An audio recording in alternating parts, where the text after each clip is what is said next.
Welcome to chapter 5 of the book of Leviticus. We go into this chapter with three conditions of the sin offering.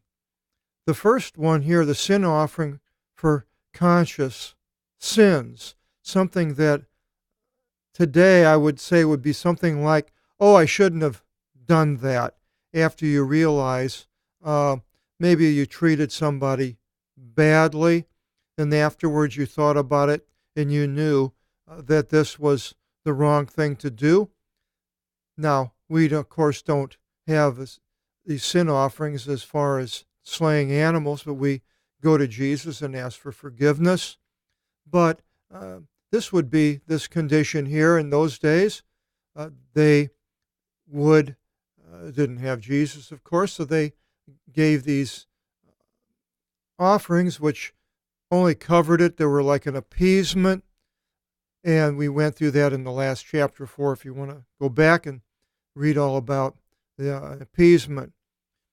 And if a soul, it begins, should sin and should hear a voice of conjuring, somebody that's telling the future more or less, in those days, in that time, God wanted the people to listen to his words and the priesthood and so forth, and not to more or less like witchcraft.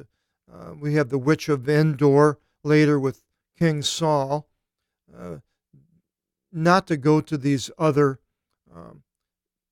beings that conjure up what we should or we shouldn't do. Like today would be maybe fortune telling, or somebody that's reading tarot cards and telling you the future and what you should or shouldn't do. I go to a coffee shop every once in a while on the Oregon coast, and great food, great coffee. You walk in the front door, and there's a young girl there with all these tarot cards, and she will read your whatever she does with tarot cards for a small fee, and they let her sit there at the door and do that.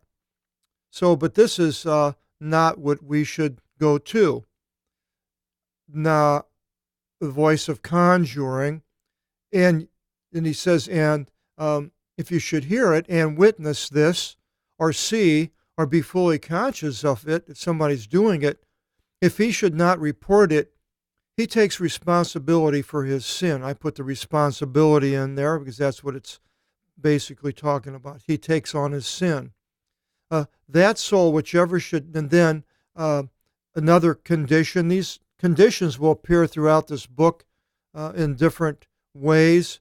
First, when the conjuring, now it changes to that soul, whichever should touch anything unclean, which was against the Levitical laws, unclean animals and so forth, or other things, dead bodies, or decaying flesh, or that which is unclean taken by wild beasts, or of the decaying flesh of abominations of the unclean, or of the decaying flesh of unclean cattle, or should touch of the uncleanness of a man, of any of his uncleanness of whatever touching he should be defiled, and he be unaware of it, but after this he should know that he should have trespassed, or the soul in whatever he should swear by an oath. Now here's another condition, a person that's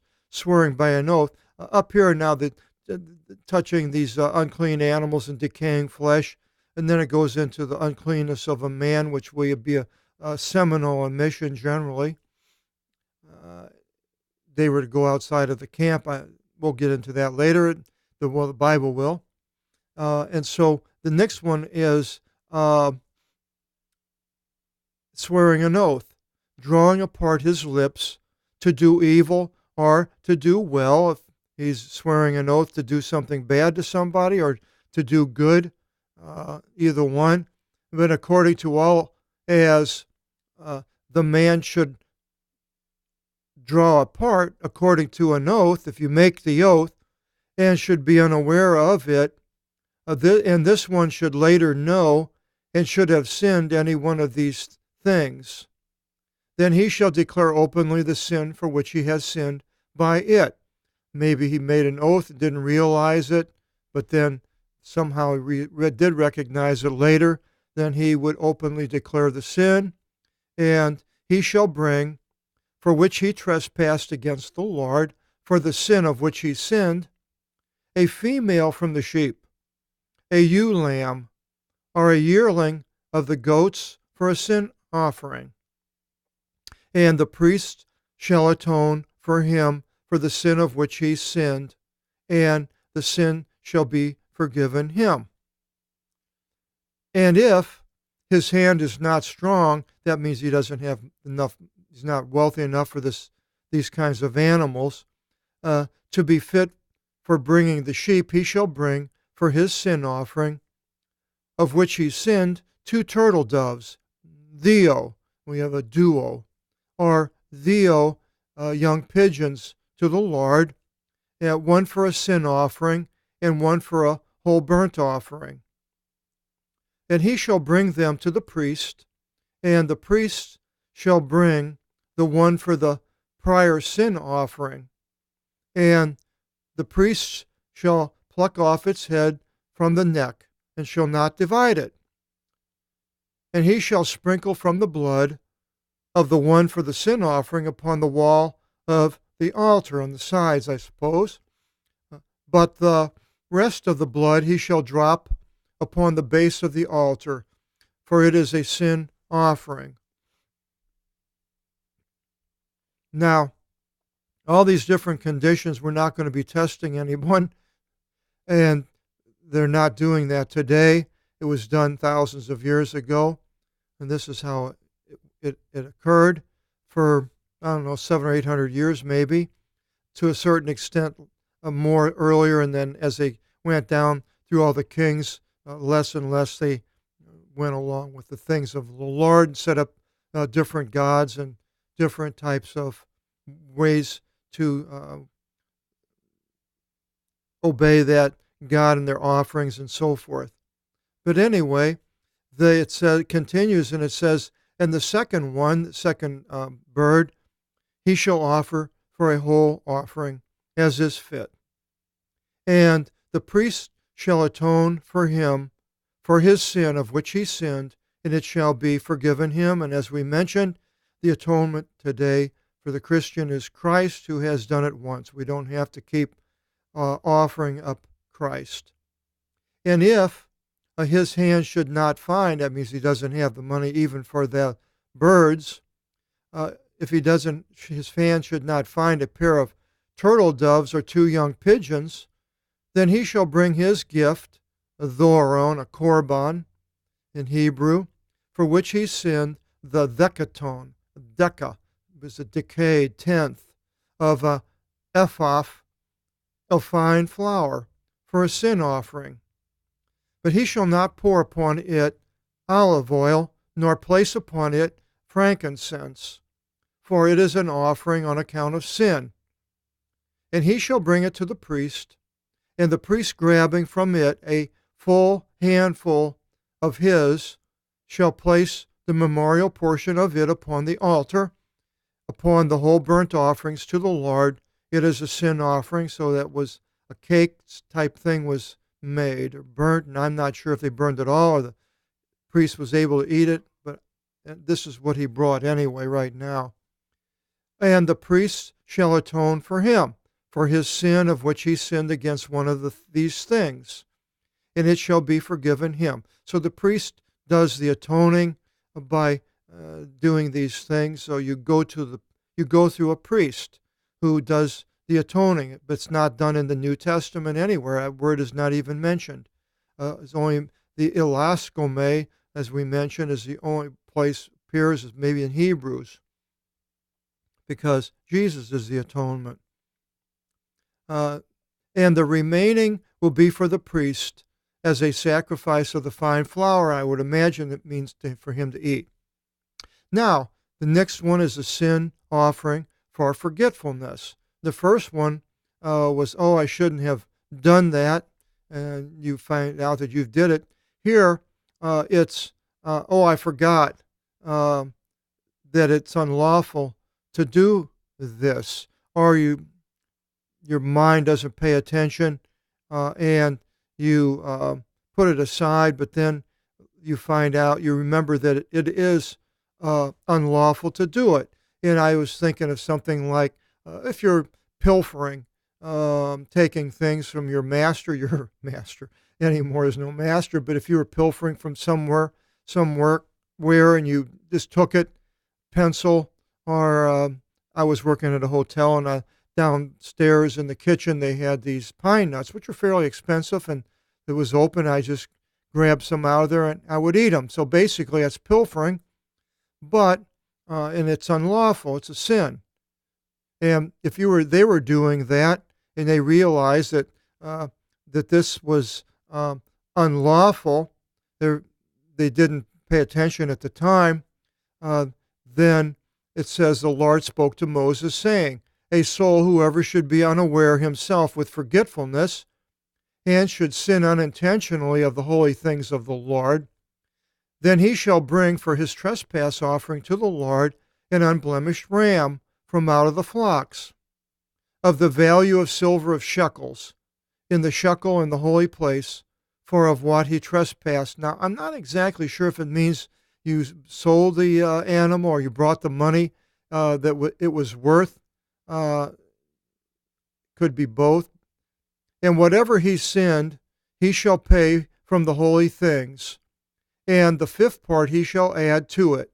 So apparently in this case it's money, and he shall give it to the priest. "And the priest shall atone for him by the ram of the trespass offering, and it shall be forgiven him." So now somehow there's money involved in this and an animal. It doesn't get into the details, so I don't know any more than that. Now the third and last one is the sin offering for ignorance. So to me, it means sort of like, oh, I didn't know that wasn't supposed to do that. I didn't know that was a sin. I had a friend who likes to play cards and chess and things, and he likes to win. And we got to talking about the Lord, and that's all he does is play cards, games. He's a gamer. And I told him that, well, and he's telling me that he's trying to get close to God. He wasn't reading the Bible, but and he said, well, something like, what do you think? And I said, well, you're sitting there playing games all the time and trying to win. And he said, well, yeah, it's chess and different things, poker, and he did play table tennis. And I said, well, to me, it's just me, nobody else. I'm not trying to say you or anybody here listening should or shouldn't do what I'm saying, but to me, the purpose isn't to defeat somebody else and be better than them. It's actually to help them to be better. And so I don't compete against other people. I want them to be better however I can help, but I don't want to defeat them or beat them, so I just don't play games or compete in any way. And I kind of mentioned that to him, and so he more or less, I don't know, he didn't change, but let's say somebody that felt that, well, this wasn't the right thing to do in ignorance, and they said, well, they wouldn't do it again. So in these days back here, it says, "In the soul, whoever should sin and should commit one trespass from all of the commandments of the Lord, which he must not do, and does not know, and should trespass, and should take the guilt for his sin," does come to find out, "then he shall bring an unblemished ram from out of the flocks, the value of silver for the trespass offering to the priest." Again, the money involved there. And the priest shall atone for him for his ignorance, of which he was ignorant of, and he did not know.